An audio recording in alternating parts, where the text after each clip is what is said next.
Hello दोस्तों, आप सभी का स्वागत है मेरे यूट्यूब चैनल में। आज की कहानी है तो मेरा जुनून हो भाग 97। इस बारे में सोचकर रानी का चेहरा खुशी से भर गया। उसके मन में कुछ प्लान चल रहा था। रानी ने अपनी नंद की बेटी मधु को कॉल किया। कुछ देर रिंग होने के बाद मधु ने कॉल रिसीव किया और कहा, कौन है? मधु की कॉल का जवाब देते हुए रानी ने कहा, मैं मधु हूँ मामी। मधु बोली। रानी ने उसे कहा, मधु, होली आने वाली है, इसीलिए अब तुम जल्दी से कपूर मेंशन आ जाओ। तुम्हारे लिए मेरे पास एक सरप्राइज है। रानी के इतना बोलने पर मधु ने हाँ कहा और फोन रख दिया।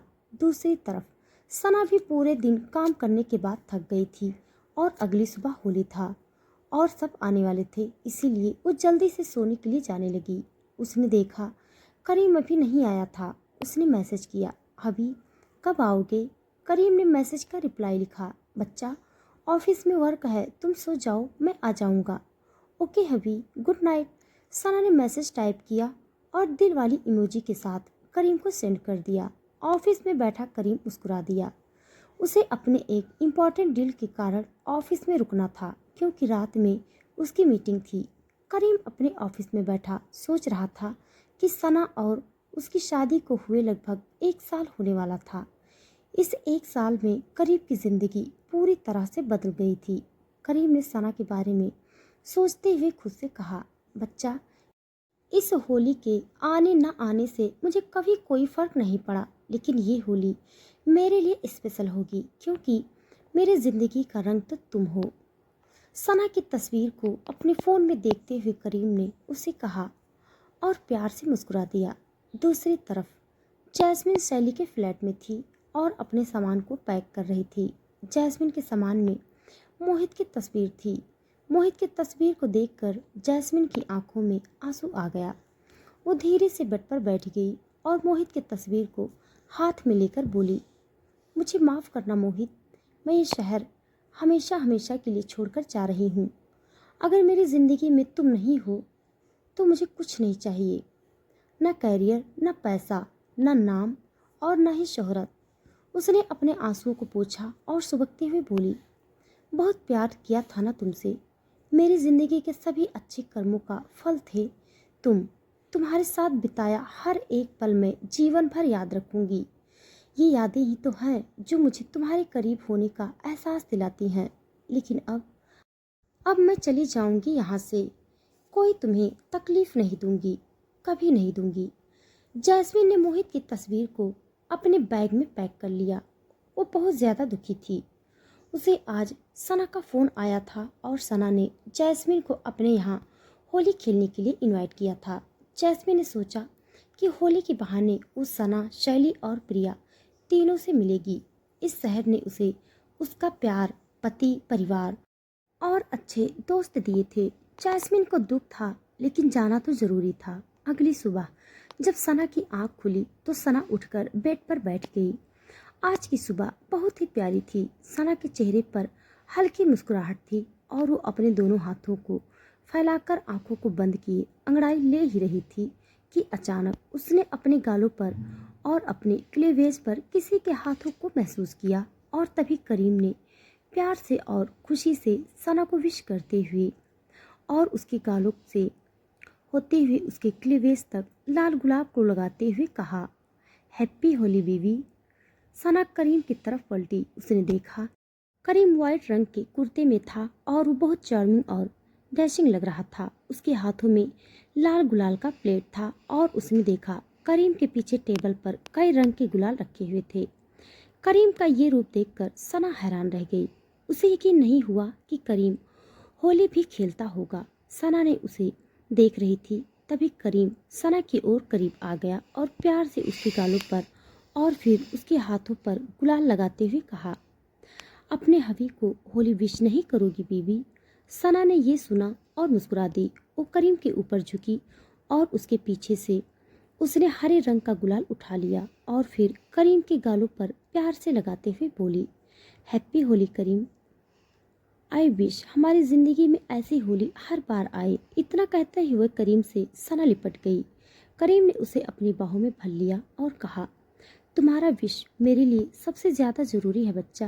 मैं तुमसे वादा करता हूँ, हम कभी अलग नहीं होंगे। हम हमेशा एक दूसरे का साथ देंगे। मैं तुमसे हमेशा बहुत प्यार करूँगा। सना ने करीम की बात सुनी तो अपना सर उठाकर उसकी आंखों में देखा और फिर कहा, अभी आज हमारी पहली होली, पर मैं तुमसे प्रॉमिस करती हूँ, मैं हमारे बीच किसी को नहीं आने दूंगी। हमारा रिश्ता स्पेशल होगा, सबसे अलग और सबसे प्यारा। Happy Holi again. सना की बात सुनकर करीम ने उसे अपनी बाहों में भर लिया और वो दोनों शावर लेने चले गए। कुछ देर बाद जब दोनों रेडी होकर नीचे आए थे, पूरा विला सजा हुआ था। धीरे धीरे लोग आने लगे थे। सना सबसे मिल रही थी। किसी को यकीन नहीं था कि करीम होली खेलने वाला था। सब विला में आ चुके थे, लेकिन जैस्मिन अब तक नहीं आई थी। शैली, प्रिया, सना, हर्ष, करीम, विहान, रजत, रेहान, मोहित, दिव्या जी, रानी जी, अमी चंद जी, शौर्य और जूही लक्ष्मी जी सब होली का त्योहार मनाने के लिए करीम के विला आ चुके थे। सब रंगों में डूबे हुए थे। दिव्या, रानी और लक्ष्मी जी एक साथ खड़ी थी। रानी की तो किसी से बनती ही नहीं थी, लेकिन मिलकर बातचीत कर रही थी। रानी जी ने सना की तारीफ करते हुए दिव्या जी से कहा, भाभी, आपकी बहू सना ने तो कमाल ही कर दिया है। आपने डेकोरेशन और अरेंजमेंट देखे, मुझे तो इस लड़की से उम्मीद ही नहीं थी। रानी जी के तारीफ करने पर दिव्या और लक्ष्मी जी मुस्कुरा दी। दिव्या जी ने गर्व से कहा, असल में सना है ही ऐसी। उसे परिवार को कैसे करना है और परिवार के साथ खुश रहना आता है। भगवान ने करीम को एक अच्छी पत्नी दी है और इसके लिए मैं ईश्वर का एहसान मानती हूँ। हाँ भाभी, आप जरा उधर देखिए, आपकी दोनों बहुओं की जोड़ी शानदार है। लक्ष्मी जी ने एक तरफ इशारा किया। दिव्या जी ने उस तरफ देखा तो सना और शैली दोनों व्हाइट कलर की साड़ी पहने हुए थी। वो दोनों किसी बात पर जोर जोर से हंस रही थी। उनकी बॉन्डिंग देखकर दिव्या जी मुस्कुरा दी। उन्होंने अपनी दोनों बहुओं की नज़र उतार ली। वहीं करीम और हर्ष भी रंग में डूबे हुए थे, लेकिन सना को किसी का इंतजार था। शैली और प्रिया भी बार बार गेट की तरफ ही देख रही थी। शैली ने सना की तरफ देखा और उससे पूछा, सना, जैस्मिन अब तक क्यों नहीं आई? इससे तो हमारा प्लान खराब हो जाएगा ना? शैली के सवाल पूछने पर सना ने सर हिलाया और कहा, हाँ, मुझे भी उसकी चिंता हो रही है। कहीं उसने न आने का मन तो नहीं बना लिया। शैली और सना की बात सुनकर प्रिया ने भी मुंह बना लिया और फिर कहा, काश कि जैस्मिन आ जाए। मुझे उम्मीद है कि ये होली जैस्मिन और मोहित सर को एक कर देगी। हाँ, आई होप सो, सना ने सर हिलाते हुए कहा। तीनों आपस में बातें कर रही थी कि हर्ष और करीम दोनों वहां पर आ गए। हर्ष के आते ही सना ने हर्ष के माथे पर गुलाबी गुलाल लगाया और उसे विश करते हुए कहा, हैप्पी होली बड़े भैया। हैप्पी होली सना। क्या चल रहा है यहाँ? क्या तुम्हारी जेठानी मेरी बुराई कर रही है? हर्ष ने सना को विश करते हुए उससे सवाल किया। शैली की आंखें छोटी हो गई और उसने हर्ष को घूरा। प्रिया और सना हंस पड़ी। सना ने महसूस किया कि इस वक्त हर्ष और शैली को अकेले छोड़ देने की जरूरत थी। इसीलिए सना ने जल्दी से प्रिया से कहा, हे प्रिया, वहाँ देखो, मुझे लगता है मिस्टर ओबराय तुम्हें ढूंढ रहे हैं। क्या तुम्हें उनके साथ होली एंजॉय नहीं करनी? प्रिया ने उस तरफ देखा। तब तक विहान चलकर उनके तरफ ही आ गया। उसने हर्ष और करीम को होली विश किया और फिर सना और शैली को। सना ने करीम का हाथ पकड़ लिया और सबकी तरफ देखते हुए कहा, गाइस, आप सब एंजॉय करो, मैं बस अभी आती हूँ। मुझे करीम से कुछ जरूरी बात करनी है। करीम ने ये सुना तो सना के कान में बुदबुदाया, बीबी, क्या इरादा है तुम्हारा? कहीं तुम मेरे साथ वो सब। करीम ने सना के साथ शरारत की। तभी शैली ने इस्माइल करते हुए करीम से शरारत से कहा, देवर जी, सब सुन लिया है सबने। शैली ने आज पहली बार करीम को मिस्टर कपूर की जगह देवर जी कहा था, लेकिन वो जोश जोश में तो बोल गई थी, लेकिन फिर उसे लगा कि उसने कुछ ज्यादा ही जोश दिखा दिया। वो चुप हो गई।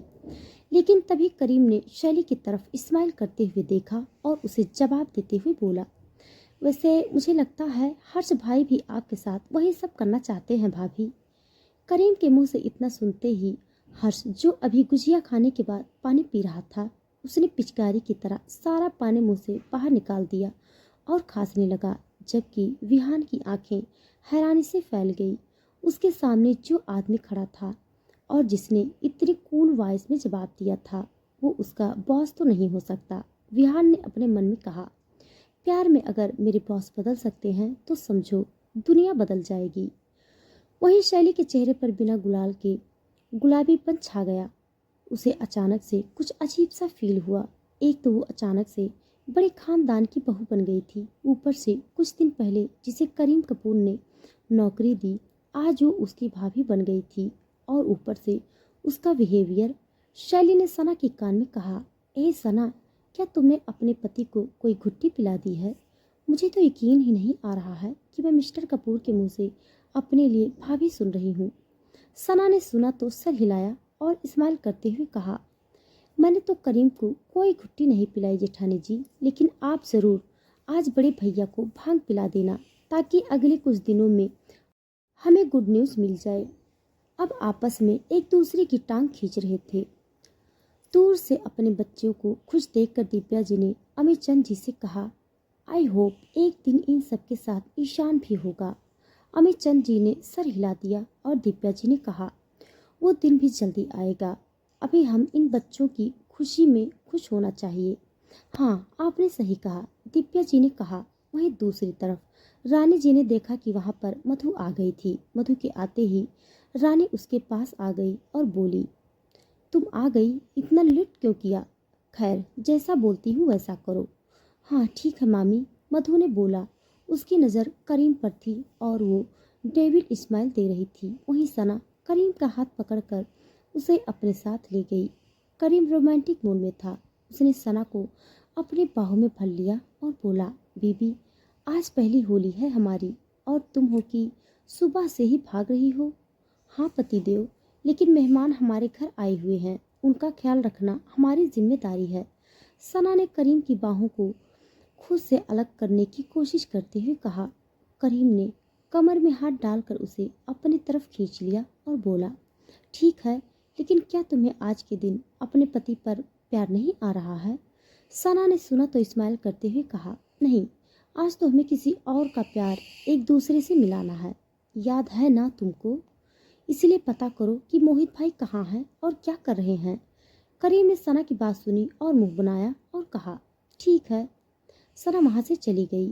करीम ने खुद से कहा, सच कहते हैं, प्यार जोरू का गुलाम बना देता है, और मैं तो पक्का वाला जोरू का गुलाम बन गया हूँ। खुद से इतना कहते हुए करीम स्माइल करते हुए मोहित के पास चला गया।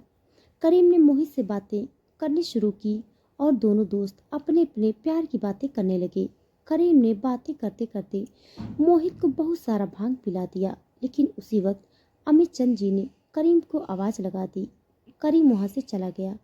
मोहित भांग पीते हुए जब पलटा तो उसने देखा कि जैस्मिन दूर से उसकी तरफ आ रही थी। मोहित मुस्कुरा दिया। तो दोस्तों, आज के लिए बस इतना। इसके आगे का भाग जानने के लिए आप सब मेरे साथ बने रहिए। हमारी कहानी आप सबको कैसी लग रही है कमेंट बॉक्स में ज़रूर बताइएगा। तब तक के लिए धन्यवाद।